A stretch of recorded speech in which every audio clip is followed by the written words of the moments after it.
You know the feeling. Something goes wrong. A hard day at work. A fight with someone you care about. The low-grade, persistent anxiety of a week that has just been too much. The specific exhaustion of a life that feels like it is demanding more than it is giving back. And somewhere in that feeling, usually not even consciously, you find yourself browsing, online shopping, walking through a store, adding things to a cart, not because you need anything specifically, because the act of acquiring something, the selecting, the deciding, the moment of purchase, produces a feeling of control, of reward, of relief that the rest of the day is not providing. This is retail therapy, and it is one of the most universal human financial behaviors in the modern world. A 2024 survey found that approximately 62% of Canadians admit to stress spending or emotional purchasing. The global market for feel-good consumer spending is enormous, and the emotional trigger behind it is not weakness or irresponsibility. It is a fundamental feature of how the human brain processes negative emotional states. The question this video answers is not whether this happens. It clearly does, to most of us. The question is whether it works. And if it does not, why not, specifically? And what does work instead? Because here is the thing. The answer to why it never works is not because spending is bad. The answer is in neuroscience, in psychology, and in one of the most robust findings in happiness research. And understanding it changes the relationship with money in a way that lecture and judgment never could. To understand why emotional spending feels good, and why it stops feeling good so quickly, you need to understand the dopamine system. The dopamine system is a prediction and anticipation machine, not a pleasure machine. This is the most important, least known fact about dopamine. Most people think dopamine is the brain's pleasure chemical, the thing that makes you feel good when something good happens. This is partially accurate but fundamentally incomplete. Stanford neuroscientist Robert Sapolsky, drawing on decades of primate research by Wolfram Schultz, describes the dopamine system precisely. Dopamine does not spike when you receive a reward. It spikes in anticipation of a reward. The dopamine surge happens in the period between wanting and getting. In a classic primate experiment by Schultz, a monkey learned that a light signal would be followed by a food reward. Initially, the dopamine spike occurred when the food arrived. Over time, as the association was learned, the dopamine spike shifted entirely to when the light appeared. The anticipation became the neurological reward. The food itself produced less and less dopamine response. Applied to shopping. The dopamine surge from a purchase happens primarily in the browsing, selecting, and anticipating phase, not after the purchase is made. The moment of clicking buy is the peak. What follows, delivery, unboxing, ownership, is neurologically anticlimactic relative to the anticipation. The brain has already moved on. This is why online shopping carts produce a specific dopamine pattern. The adding, the browsing, the imagining, all spike dopamine. The actual arrival of the package often produces less excitement than the ordering did. Why emotional spending provides temporary relief. When you are experiencing negative emotions, stress, anxiety, boredom, loneliness, frustration, the dopamine system is underactivated. The brain is in a low-reward state. The act of browsing for a purchase introduces the anticipation of a reward, and that anticipation activates the dopamine system, temporarily overriding the low-reward state of the negative emotion. The relief is real. It is also neurological, and it is temporary in a specific, predictable way. The tolerance problem. The dopamine system habituates rapidly. Each time a behavior is repeated, the dopamine response becomes smaller. The first time you bought something to feel better, the relief was significant. By the 100th time, the same purchase produces a fraction of the original effect. This is the neurological underpinning of the escalation pattern. Needing to spend more or more frequently to produce the same emotional relief. It is the same habituation mechanism that underlies addictive patterns in other domains. Even if the dopamine hit from a purchase were sustained beyond the anticipation phase, which neuroscience shows it largely is not, there is a second mechanism that ensures material purchases rarely produce lasting emotional improvement. Hedonic adaptation. The research. In 1971, psychologists Philip Brickman and Donald Campbell published research that introduced the concept of the hedonic treadmill. Their argument: humans rapidly adapt to new circumstances, both positive and negative, returning to a stable baseline level of happiness remarkably quickly after significant life events. The most striking evidence? Brickman subsequently studied lottery winners and people who had become paraplegic in accidents. The lottery winners, expected to be dramatically happier, reported only modestly higher happiness than controls, and the effect faded rapidly. The accident victims, expected to be dramatically less happy, reported approaching their pre-accident happiness baseline within a year or two. The human hedonic system is designed to adapt, applied to material purchases. The new phone that felt exciting and novel produces the same level of happiness approximately 6 weeks after purchase as the old phone did. The new car smell fades. The new couch becomes just the couch. The new clothes become part of the wardrobe you reach into without noticing. The adaptation is automatic, reliable, and fast. And it means that the emotional state that the purchase was meant to improve has returned to baseline while the financial cost of the purchase remains. The aspiration gap.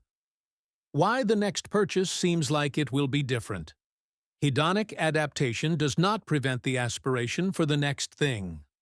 The brain consistently overestimates how happy the next acquisition will make it and for how long, a phenomenon psychologists call the focusing illusion. When you are considering a purchase, your mind focuses intensely on the features of the thing and how they will affect your life. In practice, the new thing occupies your attention for a fraction of the time you imagined, while the rest of life, which adaptation has returned to baseline, continues as before.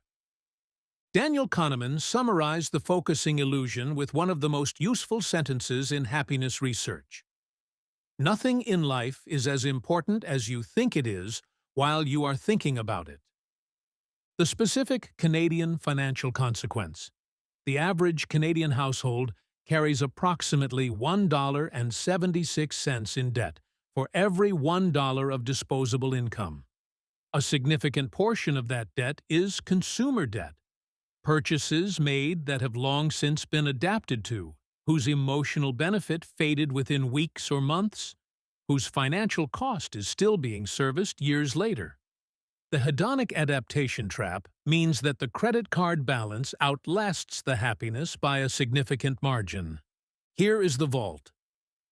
The specific reason the dopamine hit from a purchase fades so fast, and the one type of spending that genuinely produces lasting satisfaction, backed by 20 years of research. Leif van Boven and Thomas Gilovich's landmark 2003 study. Psychologists Van Boven and Gilovich published research in 2003 asking a simple question: do material purchases or experiential purchases produce more lasting happiness? Participants were asked to recall their most significant material purchase and their most significant experiential purchase in recent memory: a trip, a concert, a meal, a class, and rate how much each had contributed to their happiness. The results were clear and have been replicated consistently since. Experiences produce significantly more lasting happiness than material purchases of equivalent cost. The advantage of experiences over material goods was robust across income levels, ages, and types of experience. It was not that the experiences were more exciting in the moment. It was that the happiness from experiences persisted longer and resisted adaptation more effectively. Why experiences resist hedonic adaptation? Material goods are static. The couch is the couch. The phone is the phone. You can walk past them, see them daily, interact with them until they become part of the invisible furniture of your life. Experiences, by contrast, are dynamic. They exist in time. They have narrative.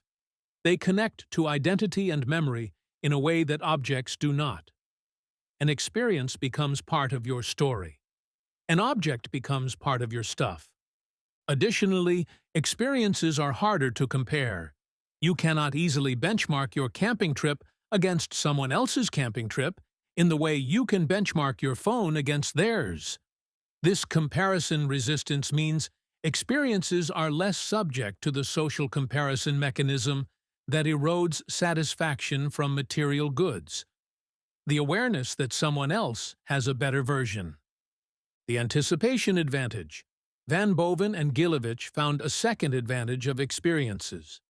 The anticipation of an experience produces more positive emotion than the anticipation of a material purchase. This maps directly to the dopamine research, but with a crucial difference. The dopamine hit from anticipating an experience is followed by a period of genuine positive emotion during the experience and durable positive memory afterward. The dopamine hit from anticipating a material purchase is followed by rapid adaptation and a static object. The practical implication for emotional spending. This research does not suggest you should never buy anything. It suggests that when you feel the urge to spend to feel better, the form of spending that most reliably delivers on that promise is experiential. Time with people you care about. A meal that is shared. A trip that creates a story. A class that produces a skill. Not because experiences are morally superior to things. Because the neuroscience and psychology of lasting satisfaction consistently favors them. Understanding the neuroscience and psychology of emotional spending is necessary, but the mechanism only kicks in when a specific emotional trigger activates it. Most people who spend emotionally do not recognize the trigger in real time. They experience the urge to spend, act on it, and only retrospectively notice the emotional context. Here are the 6 most common triggers, named specifically so they can be recognized in the moment. Trigger 1. Stress and overwhelm. The most common. Work pressure, relationship difficulty, life demands that exceed perceived capacity. The purchase provides the illusion of control. A domain, choosing, buying, owning, where agency is available when the source of stress feels uncontrollable. Trigger 2. Boredom. Significantly underestimated as a spending trigger. Boredom produces the same low dopamine state as mild emotional distress. And shopping as a dopamine activation response to boredom is extensively documented. Online shopping, specifically, is heavily correlated with idle time. The scroll and ad behavior is boredom resolution as much as desire fulfillment. Trigger 3. Social comparison and inadequacy. After seeing a social media post, a colleague's new possession, a friend's lifestyle, the sense of relative inadequacy triggers a purchase aimed at closing the perceived gap. The purchase is not really about the item. It is about restoring a sense of social equivalence. And because the social comparison operates continuously on social media, the adequacy gap is perpetually refreshed. Trigger 4. Reward and entitlement. I've worked hard. I deserve this. The purchase as reward for effort or endurance. This is a psychologically legitimate impulse. Treating yourself is a real form of self-care. But it becomes a spending trigger when the reward is disproportionate, habitual, and driven by the emotional need to feel that the effort was worth it, rather than by a genuine desire for the thing purchased. Trigger 5. Anxiety about the future. Purchasing things that represent security, preparedness, or a version of the future you want to inhabit. Buying books you may never read because they represent the person you want to become. Buying kitchen equipment for cooking you have not started. Buying workout gear for a fitness routine that has not begun. The purchase is a down payment on a future self. A way of making the desired future feel real without the effort of actually building it. Trigger 6. Loneliness and disconnection. Shopping as social substitute. The interaction with a store environment or the act of receiving a package provides a form of stimulation and transient connection that partially substitutes for the human connection it cannot actually replace. Online shopping in particular fills lonely evenings with activity, anticipation, and the brief social interaction of a delivery. The recognition practice. The specific intervention here is naming the trigger in real time, before acting. When the urge to browse or buy arises, pause and ask, what am I actually feeling right now? Stressed? Bored? Inadequate? Tired? The answer does not automatically prevent the purchase, but it creates the moment of conscious choice that separates automatic behavior from deliberate decision. The goal of this video is not to eliminate the impulse to spend emotionally. That impulse is wired into the dopamine system and will never go away entirely. The goal is to give the impulse a better place to go, and to build enough awareness that the automatic behavior becomes a deliberate choice more often. Alternative 1. The 30-minute rule for emotional purchases. When the emotional spending impulse hits, wait 30 minutes before acting on it. This is the minimum time required for the acute dopamine anticipation response to partially subside and for System 2 reasoning to become available. During the 30 minutes, go for a walk, drink a glass of water, do something physical. Physical movement is one of the most effective neurological interventions for the low dopamine states that trigger emotional spending. It activates the dopamine system through a channel that does not cost money or create debt. Alternative 2. Redirect the spending impulse toward experience. If after 30 minutes the urge to spend is still present, redirect it toward an experience rather than an object. Call a friend for dinner. Book a day trip. Sign up for a class. The spending impulse is real. The form it takes determines whether it actually delivers on the emotional promise. Alternative 3. Build a want list and wait. When something catches your emotional attention as a potential purchase, add it to a list rather than buying it. Review the list after 30 days. Research consistently shows that a significant percentage of impulse-identified wants are not wanted at all 30 days later. The ones that survive 30 days are more likely to be genuine desires than triggered impulses. Alternative 4. Address the actual trigger. The purchase is not the real need. Stress requires rest, perspective, or a conversation. Boredom requires engagement. Physical, social, or creative. Loneliness requires connection. Inadequacy requires a clear-eyed assessment of what actually matters to you rather than what social comparison implies should matter. None of these are fully available for purchase. Some of them are free. Alternative 5. Build the financial buffer that reduces stress-triggered spending. The emergency fund reduces financial anxiety, one of the most common emotional spending triggers. A person without financial slack is chronically stressed about money. which chronically activates the emotional spending impulse.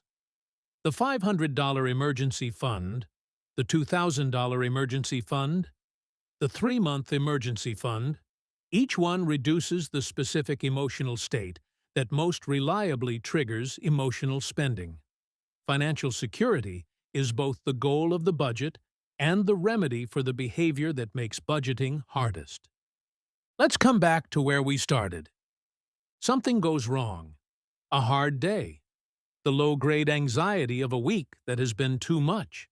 The instinctive reach for something to buy. You now understand exactly what is happening in that moment. The dopamine system is in a low activation state from the negative emotion. The anticipation of a purchase temporarily activates it, producing real neurological relief. That relief fades as predictably as the purchase arrives. The hedonic adaptation mechanism ensures that the thing you bought stops producing happiness at roughly the same speed that the credit card balance stops growing. The emotional state that triggered the purchase returns to baseline. The financial cost does not. The experiences research tells you that if the spending impulse is going to produce lasting benefit, the form matters enormously. Experiences, shared, narrative, identity-connected, resist adaptation in a way that objects do not. The same money, redirected, delivers what the purchase promised. The 6 triggers, stress, boredom, comparison, reward, future anxiety, loneliness, are all real, all human, all deserving of compassion rather than judgment. Each has a more direct remedy than a purchase. And the recognition practice, pausing to name the trigger in real time, is the specific intervention that creates the space between impulse and choice. The goal was never to stop spending. It was to spend in a way that actually produces the thing you were reaching for, which it turns out is rarely in the cart.